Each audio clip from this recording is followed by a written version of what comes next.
زمانے بھر میں یہ قاعدہ ہے کہ جس کا کھانا اسی کا گانا۔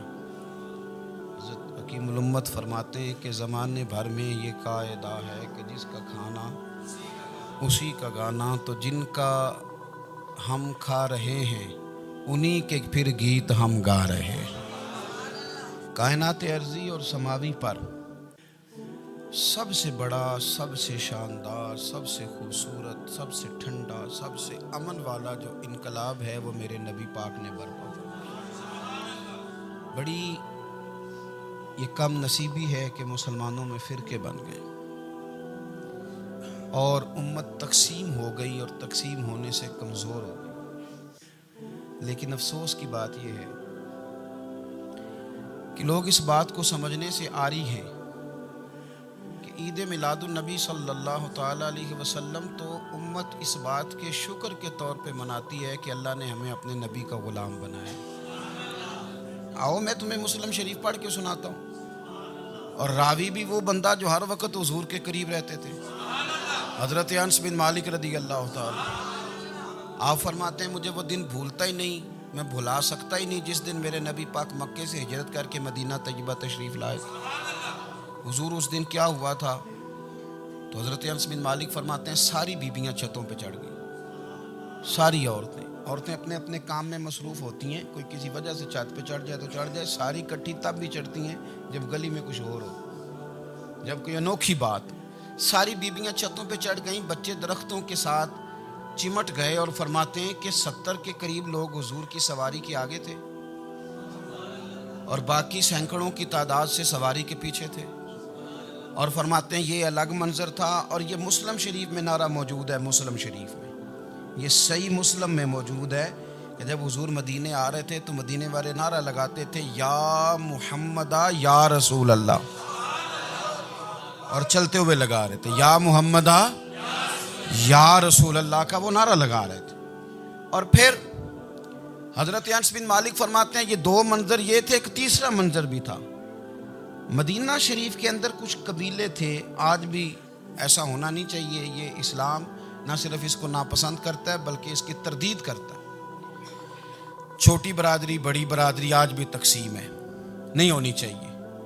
عرب کے اندر بھی تقسیم تھی، کچھ قبیلوں کو چھوٹا جانتے تھے، کچھ کو بڑا جانتے تھے۔ ایک قبیلہ تھا بڑا قبیلہ، بنو نجار کا، چودھریوں کا قبیلہ، سیٹھوں نوابوں کا قبیلہ، بڑے لوگوں کا قبیلہ۔ اس قبیلے کی بیٹیاں ایک کونے میں دف لے کے بیٹھ گئی۔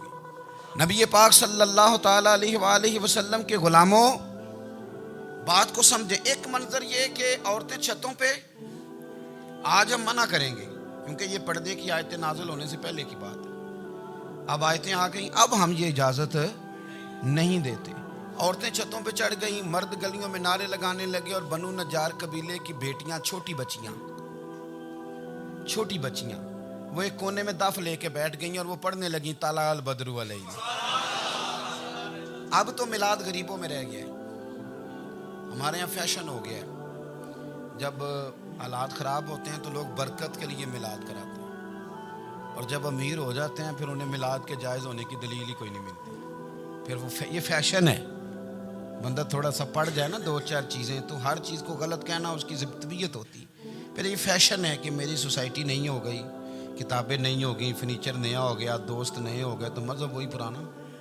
ہوئے کوئی ترقی کرنی چاہیے، وہ ترقی کرتے ہیں بیچارے، اور جن کی پیچھے 10 نسلیں اور 50 نسلیں میلاد مناتی آنے کو اتنی دلیل کوئی نہیں ملی، سبحان اللہ۔ جن کی دادی وضو کر کے کھیر پکاتی تھی 11ویں کی، جب امیر ہو جاتے ہیں تو انہیں 11ویں پکانے کی دلیل ہی نہیں ملتی۔ اب آپ امیر ہو گئے میرے بھائی، آپ کا فیشن ہے، یہ طبیعت کا حصہ ہے۔ آپ چاہتے ہیں کہ میں وہ کام کروں جو درویش لوگ، سادے لوگ نہیں کرتے۔ تم اپنے معاملات کو بچانے کے لیے نعرے لگاؤ تو تمہارے پاس ساری دلیلیں ہیں، لیکن یہ تمہارا نصیبہ ہے کہ تم جھوٹوں کے نعرے لگاتے ہو، لیکن یہ غریبوں کا نصیبہ ہے کہ میلاد والے رسول کا نعرہ لگاتے، یہ غریب کا حصہ ہے۔ لیکن وہ بنو نجار کی بچیاں غریب نہیں، امیر گھرانے سے تھیں۔ انہوں نے جو بات کی اس کو حفیظ جلندری نے لکھا۔ مرحوم کہنے لگے کہ وہ ننھی بچیاں، چھوٹی بچیاں تھیں، کہتے وہ ننھی بچیاں وہاں بیٹھ کر دف بجاتی تھیں اور رسول پاک کی جانب اشارے کر کے گاتی تھیں، اور لوگوں سے کہتی تھیں کہ یہ کو ہمارا پیشہ نہیں دف بجانا، ہم تو چودھریوں کی بیٹیاں ہیں، ہم تو بڑے خاندان سے ہیں۔ وہ ننھی بچیاں جو بیٹھ کر وہاں دف بجاتی تھیں، رسول پاک کی جانب اشارے کر کے گاتی تھیں اور کہتی تھی ہم ہیں بچیاں نجار کے عالی گھرانے کی، خوشی ہے آمنہ کے لال کے تشریف لانے، ہمیں بڑی خوشی ہے آمنہ کے لال کے، خوشی ہے آمنہ کے لال کے، خوشی ہے آمنہ کے لال کے، ہمیں خوشی ہے آمنہ کے لال کے تشریف، خوشی ہے بس آمنہ کے لال کے تشریف۔ نبی پاک صلی اللہ تعالیٰ علیہ وآلہ وسلم سے امت کا جذباتی رشتہ ہے۔ یہ پہلے دن سے ابو جہل کب منع کرتا تھا کسی مسلمان کو کہ خانہ کعبہ میں نماز نہ پڑھو، کہتا پڑھو۔ حضرت صہیب ابن سنان رومی سے اس نے کہا کہ آپ اپنے طریقے کے مطابق، مسلمانوں کے طریقے کے مطابق کعبے کے اندر نماز پڑھیں، جو مرضی کریں۔ روکتے تو وہ نبی پاک کے قریب جانے سے تھے، وہ منڈیوں میں بیٹھ جاتے تھے، حضور کے قریب نہ جانا، حضور کے قریب نہ جانا، حضور کے قریب نہ جانا۔ میری بات کو آپ سمجھے اور ہمیشہ یاد رکھیں، امت کا نبی پاک سے جذباتی رشتہ، جذباتی۔ یہ جو رسول اللہ کی امت ہے یہ گناہ گار ہو سکتی ہے پر اپنے نبی کی غدار نہیں ہوتی۔ میں آپ کو صحیح کہہ رہا ہوں، میرے کلین شیو نوجوان کے کان میں آپ جا کے کہیں نبی پاک، چاہے اس نے نماز نہ پڑھی ہو، چاہے اس نے داڑھی نہ رکھی ہو، آپ حضور کا نام لیں، اس کے رونگٹے کھڑے ہو جاتے ہیں، اس کی طبیعت، اس کا دل دھک دھک کرتا ہے، اس کی ایک ایک روح سے محمد محمد کی آوازیں نکلتی۔ یہ فیض ہے رسول پاک کا اور یہ کرم ہے اللہ کا اس امت کے ساتھ۔ امیر ملت پیر جماعت علی شاہ صاحب محدث علی پوری فرماتے ہیں، ایک جگہ ہندوؤں کا جلسہ تھا، ہندو پنڈت تقریر کر رہا تھا، اس نے نبی پاک صلی اللہ علیہ وسلم کی شان میں معاذ اللہ کو بے ادبی کر دی۔ مسلمان تھے ہی نہیں، ایک مسلمان تھا، وہ ملنگ نہیں ہوتے دوری ڈنڈے والے، اس کے پر رنگین ڈنڈا تھا، وہ کہیں دور بیٹھا تھا، تو اس نے سن لی، اسپیکر چل رہا تھا، تو وہ ڈنڈا لے کے تو سٹیج پہ چڑھ آیا۔ وہ کہتا ہے میں نے پنڈت کے سر میں مارا ایک ہی ہے، پر مارا ذرا صحیح کر کے۔ وہ ڈھیر ہو گیا، لوگوں نے گرفتار کر لیا، جیل میں چلا گیا۔ پیر صاحب کہتے ہیں میں ملنے گیا، بندے کو بسم اللہ بھی سیدھی نہیں پڑھنی آتی، سورۃ اخلاص بھی ٹھیک نہیں آتی، اسے ربنا آتینا دعا نہیں کر سکتا، ملنگ ہے۔ میں ملنے گیا اور میں نے کہا یار نہ تو نماز پڑھے، نہ داڑھی رکھے، نہ تو مسجد جائے، پر تو نے کمال کر دی۔ تو کہتے ہیں پیر صاحب چھم چھم رویا اور پنجابی میں کہنے لگا پیر صاحب میں گناہ گار ہاں پر اپنے نبی دا غدار تے نہیں نا۔ یہ گناہ گار اور غدار میں فرق ہوتا ہے، میں گناہ گار ہوں پر یہ تو نہیں نا کسی کی ضرورت کہ میرے سامنے میرے نبی کے بارے میں بات کر جائے اور ساڑی اچھی تے سچی سرکار نو گل کر جائے۔ یہ بات آپ سمجھیں، دشمن احمد پہ شدت کیجئے، ملحدوں سے کیا مروت کیجئے، شرک ٹھہرے جس میں تعظیم رسول، اس برے مذہب پہ لعنت کیجئے، اور مثل فارض زلزلے ہوں نجد میں ذکر آیات ولادت کیجئے، اور یا رسول اللہ کی کثرت کیجئے۔ نبی پاک کا پیار امت کے لیے سرمایہ حیات ہے۔ رسول پاک کے ساتھ امت کا والہانہ رشتہ ہے۔ نبی پاک کے ساتھ والے، حضرت خبیب کو گرفتار کر لیا مکے والوں نے، اس وقت غربت تھی اسلام پر، مکے میں سارے لوگ کٹھے ہو گئے اور چوک میں پھانسی دینے لگے حضرت خبیب کو۔ کہنا آسان ہے، کرنا بڑا مشکل ہے، بندہ جیل میں الجھ جائے تو میں نے بڑے بڑے سیانے لوگ معافیاں مانگتے دیکھے، بڑے بڑے لوگ کہتے دیکھے ہیں کہ یہ کام بڑا، قید تنہائی بذات خود ایک مصیبت ہے۔ آپ کو اکیلا رہنا پڑ جائے نا، یہ لاک ڈاؤن ہوا ہے تو لوگ نفسیاتی مریض بن گئے، اکیلے رہنا، تنہا رہنا کوئی چھوٹا کام ہے۔ حضرت خبیب اکیلے اور مکے کا دور اور چاروں جانب کافر، اور چوک میں جب پھانسی پہ لٹکایا جانے لگا تو ابو سفیان بولے اور بول کے کہنے لگے یار بندہ کوئی کام کر کے بڑا پچھتاتا بھی ہے کہ یار نتیجہ کیا نکلا، تو معاذ اللہ آپ کا بھی نتیجہ تو پھانسی ہے، تو آپ کا کیا خیال ہے؟ یہ آپ یقین کریں کہ لوگ صحیح صحیح ساتھ چلتے ہیں، تھوڑی سی دشواری اٹھانی پڑ جائے تو کہتے ہیں میں گاڑی ٹھیک تھا، پر انہی پتھروں پہ چل کے اگر آ سکو تو آؤ۔ میرے گھر کے راستے میں کوئی کہکشاں نہیں ہے، لوگ نا میٹھا میٹھا کھانا چاہتے ہیں، تھوڑا کڑوا آ جائے تو مصیبت بن جاتی ہے۔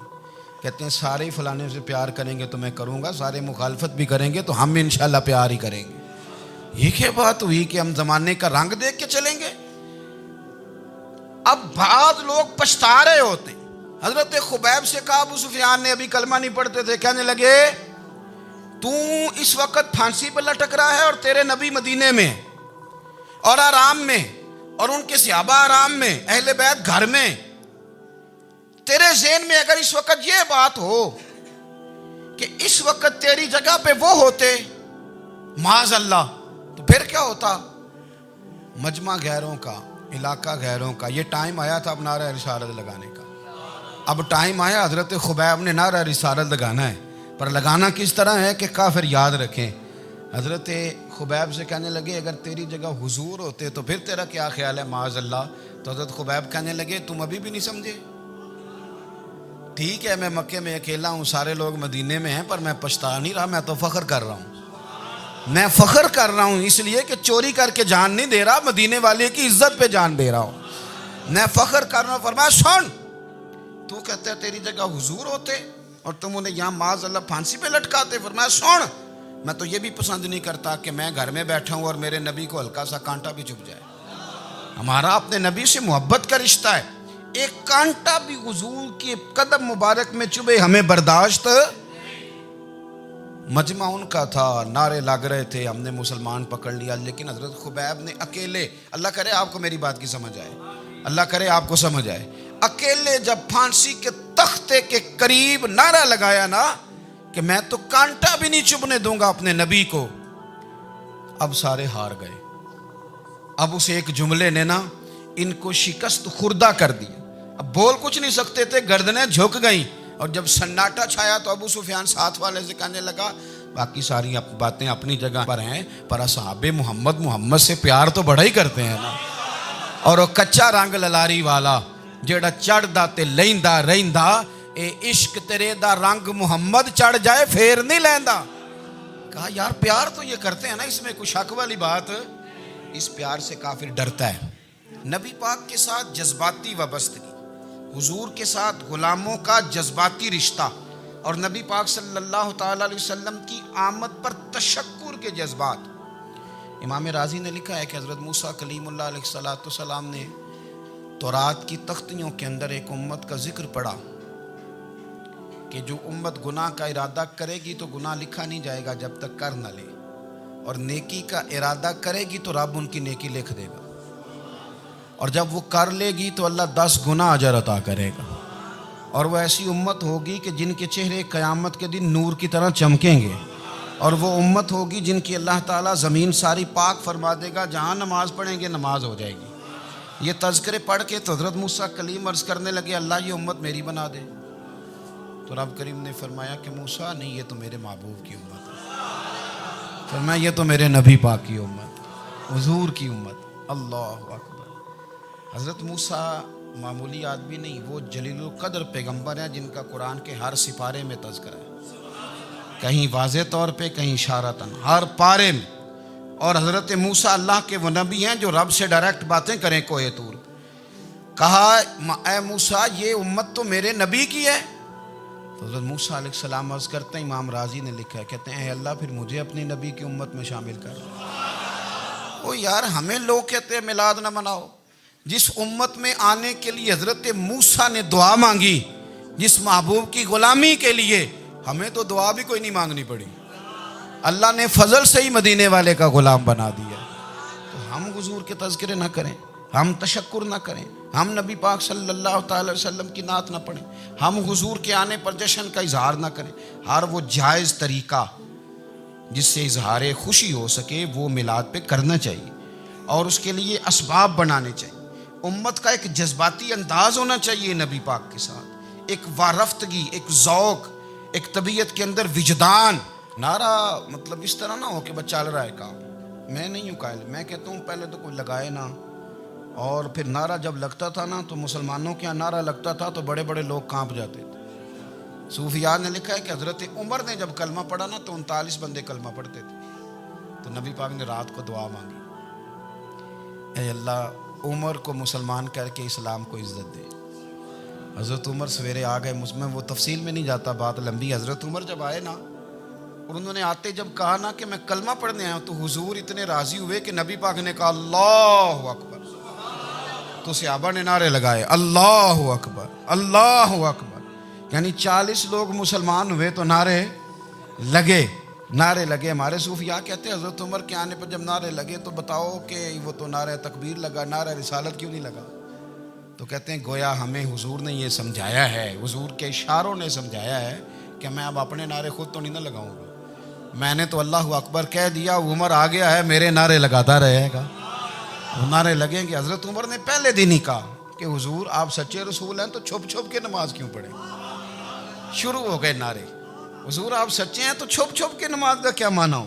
تو حضور نے فرمایا تیرا کیا ارادہ ہے؟ کہ حضور سارے نہیں, ایک میں, ایک امیر حمزہ, ایک لائن کے آگے وہ لگ جائے, ایک کے آگے میں لگ جاؤں, اور باقی مسلمان جتنے ہیں کل 40 تھے, پیچھے 18 19 بچیں گے, تو ایک لائن میں وہ ہو جائیں, ایک میں آگے, ایک میں امیر حمزہ ہو, ایک میں ہوں, تو دیکھ لیتے ہیں یہ ہمیں نماز کیسے نہیں پڑھنے دیتے.